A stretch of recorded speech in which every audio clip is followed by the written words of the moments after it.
ශ්‍රී Lanka police වෛද්‍ය සේවා කොට්ටාසයේ පවතින වෛද්‍ය පුරපාඩු පිරවීමට රාජ්‍ය සේවය හා පෞද්ගලික සේවයේ වෛද්‍ය නිලධාරීන් බඳවා ගැනීම ආරම්භ කර ඇත.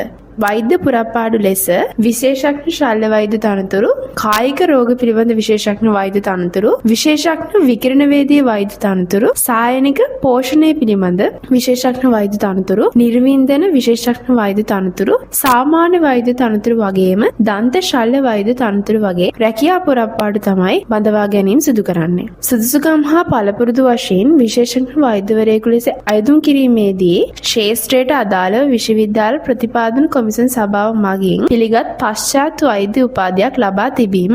ශ්‍රී ලංකා වෛද්‍ය සභාවේ විශේෂඥ වෛද්‍යවරයෙකු ලෙස යාවත්කාලින කරන ලද පූර්ණ ලියාපදිංචිය ලබා තිබීම. ශේෂ්ත්‍රයට අදාළව අවම වසර 1ක පශ්චාත් පත්වීම පළපුරුදු ලබා තිබීම අනිවාර්ය වේ. සාමාන්‍ය වෛද්‍යවරයෙකු ලෙස, ඒ කියන්නේ උපදේශ සහකාරක පොලිස් අධිකාරීවරයෙකු ලෙස රැකියා පුරපාඩුවට අයදුම් කිරීමේදී සුදුසුකම් හා පළපුරුදු වශයෙන් MBBS හෝ එහා සමාන විශේෂ වෛද්‍ය උපාධියක් තිබීම, ශ්‍රී ලංකා වෛද්‍ය සභාවේ යාවත්කාලින කරන ලද පූර්ණ ලියාපදිංචිය ලබා තිබීම, මේ සඳහා රාජ්‍ය අංශයෙන් මෙන්ම පෞද්ගලික අංශයේද ඕනෑම වෛද්‍යවරයෙකුට අයදුම් කළ හැකි වීම වේ. ඒ වගේම දන්ත ශල්‍ය වෛද්‍යවරයෙකු ලෙස අයදුම් කිරීමේදී සුදුසුකම් හා පළපුරුදු වශයෙන් මෙයාලා බලන්නේ විශ්වවිද්‍යාල ප්‍රතිපාදන කොමිෂන් සභාව මගින් පිළිගත් විශ්වවිද්‍යාලයක දන්ත වෛද්‍ය උපාධියක් හෝ එහා සමාන දන්ත වෛද්‍ය උපාධියක් සමත්ව තිබීම. ඒ වගේම ශ්‍රී ලංකා වෛද්‍ය සභාවේ යාවත්කාලින කරන ලද පූර්ණ ලියාපදිංචිය ලබා තිබීම වගේම රාජ්‍ය අංශයෙන් මෙන්ම පෞද්ගලික අංශයේද ඕනෑම වෛද්‍යවරයෙකුට අයදුම් කළ හැකි වීම. සේවා කොන්දේසි ලෙස පොලිස් ආඥාපනතේ විධිවිධාන ඇතුළු ජාතික පොලිස් කොමිෂන් සභාව සහ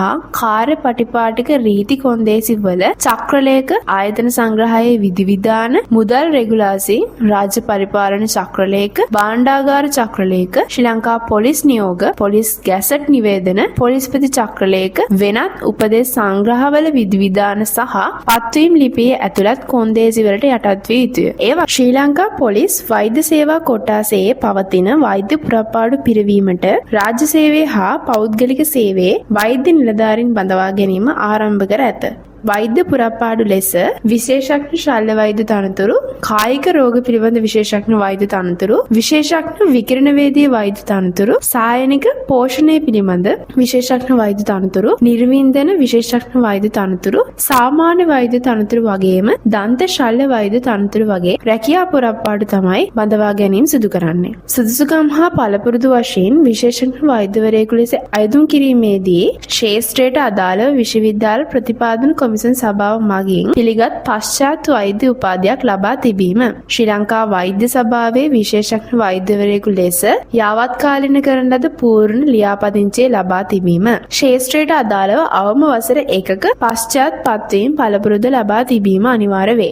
සාමාන්‍ය වෛද්‍යවරයෙකු ලෙස, ඒ කියන්නේ උපදේශ සහකාරක පොලිස් අධිකාරීවරයෙකු ලෙස රැකියා පුරපාඩුවට අයදුම් කිරීමේදී සුදුසුකම් හා පළපුරුදු වශයෙන් MBBS හෝ එහා සමාන විශේෂ වෛද්‍ය උපාධියක් තිබීම, ශ්‍රී ලංකා වෛද්‍ය සභාවේ යාවත්කාලින කරන ලද පූර්ණ ලියාපදිංචිය ලබා තිබීම, මේ සඳහා රාජ්‍ය අංශයෙන් මෙන්ම පෞද්ගලික අංශයේද ඕනෑම වෛද්‍යවරයෙකුට අයදුම් කළ හැකි වීම වේ. ඒ වගේම දන්ත ශල්‍ය වෛද්‍යවරයෙකු ලෙස අයදුම් කිරීමේදී සුදුසුකම් හා පළපුරුදු වශයෙන් මෙයාලා බලන්නේ විශ්වවිද්‍යාල ප්‍රතිපාදන කොමිෂන් සභාව මගින් පිළිගත් විශ්වවිද්‍යාලයක දන්ත වෛද්‍ය උපාධියක් හෝ එහා සමාන දන්ත වෛද්‍ය උපාධියක් සමත්ව තිබීම. ඒ වගේම ශ්‍රී ලංකා වෛද්‍ය සභාවේ යාවත්කාලින කරන ලද පූර්ණ ලියාපදිංචිය ලබා තිබීම වගේම රාජ්‍ය අංශයෙන් මෙන්ම පෞද්ගලික අංශයේද ඕනෑම වෛද්‍යවරයෙකුට අයදුම් කළ හැකි වීම. සේවා කොන්දේසි ලෙස පොලිස් ආඥාපනතේ විධිවිධාන ඇතුළු ජාතික පොලිස් කොමිෂන් සභාව සහ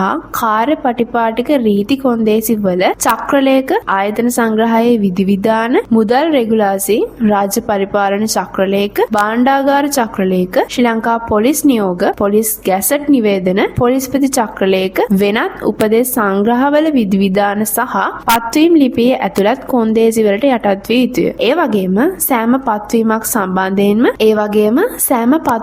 සම්බන්ධයෙන්ම රාජ්‍ය කොමිසම් සභාවේ අංක 2310න් 29 හා 2022 12/14 දිනදී ඇති විශේෂ ගැසට් පත්‍රයේ ප්‍රකාශිත කාර්ය පටිපාටක රීතිවල දැක්වෙන කොන්දේසි හා ආයතන සංග්‍රහයේ විධිවිධාන අදාළ වේ. ඒ වගේම තෝරා ගනු ලබන අයදුම්කරුවන් හෝ අයදුම්කාරියන් පත්වීම් ලැබීමට පෙර පසුබිම් පරීක්ෂණයට ලක් කරනු අතර පොලිස් සේවයට නුසුදුසු වන අයදුම්කාරියන් ප්‍රතික්ෂේප කරනු ලැබේ. ඉතින් මේ රැකියා පුරප්පාඩුවට අයදුම් කරන්න තියෙන අවසාන දිනය ඔක්තෝබර් මාස 27 වන දිනට හෝ ඊට පෙර මෙම රැකියා පුරප්පාඩුවට අයදුම් කරන්න අමතක කරන්න එපා. ඒ වගේම මෙම රැකියා පුරප්පාඩුවට අයදුම් කිරීමේදී අයදුම්පත පිළිබඳව ආකෘතියක් මොවුන් සඳහන් කරලා තියෙනවා. ඉතින් ඒ ආකෘතිය පිළිබඳව වැඩිදුර විස්තර දැනගන්න බයෝ එකේ තියෙන පළවෙනි ලින්ක් එකට යන්න. ඒ වගේම මේ වගේ job vacancies ගැන තව දැනගන්න findit.lk jobs කැටගරි එකට දැම්ම විසිට් කරන්න. ඒ වගේම මේ වගේ job vacancies ගැන තවත් දැනගන්න අපිත් එක්ක දැම්ම එකතු වන්න.